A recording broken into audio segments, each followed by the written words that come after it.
Strategic পয়েন্টে ভারতের সঙ্গে পাকিস্তানের বড় ধরনের মতের অনৈক্য রয়েছে এবং ফাটল রয়েছে।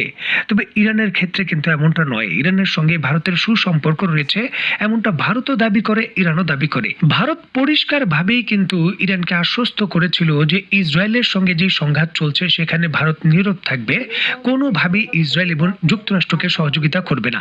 তবে ভারত তার প্রতিশ্রুতি ভঙ্গ করেছে এবং বিশ্বাসঘাতকতা করেছে। দেখুন, এই জিনিসটা এখন কনফার্ম। মাত্র কিছুদিন পূর্বেই ইরানের 3টি পরমাণু স্থাপনায় যুক্তরাষ্ট্রের B2 বম্বার যে বম্বিং করেছে সেটা ভারতের আকাশ সীমা দিয়ে প্রবেশ করে তারপরে কিন্তু তারা করতে পেরেছে বা ফাঁকি দিতে পেরেছে। দেখুন, সামরিক সূত্রগুলো নিশ্চিত করছে মার্কিন বিমান বাহিনীর কৌশলগত বোমারু বিমান B2 পশ্চিম প্রশান্ত মহাসাগরের যে গুয়াম দ্বীপ রয়েছে সেখান থেকে রওনা হয়ে আন্দামান সাগর অতিক্রম করে এরপর তারা আরব সাগরের মধ্য দিয়ে ইরানের তাদের স্ট্রাইক জোনে পৌঁছানোর আগে সরাসরি ভারতের আকাশ সীমা অতিক্রম করে। ভারতের আকাশ সীমায় তারা এই জন্যই প্রবেশ করে যাতে করে ইরান ধোঁকা খেয়ে যায় এবং হামলা হবে এই ধরনের কোনো পূর্বাভাস না পায়। কারণ ভারতের একটা দীর্ঘ ভূখণ্ড ব্যবহার করার কারণে এই যুদ্ধ বিমানগুলো অনেকটাই কিন্তু ইরানের যে রাডার কন্ট্রোল সিস্টেম ছিল সেখান থেকে অদৃশ্য ছিল এবং এই জিনিসটাও পরিষ্কার ওই সময় হচ্ছিল না যে প্রকৃতপক্ষে আক্রমণের জন্যই কি এই যুদ্ধ বিমানগুলো আসছে কিনা। ভারত কিন্তু স্ট্র্যাটেজিকভাবে এই সুযোগটা যুক্তরাষ্ট্রকে দিয়েছে সরাসরি ইরানের বিরুদ্ধে আক্রমণ করার জন্য।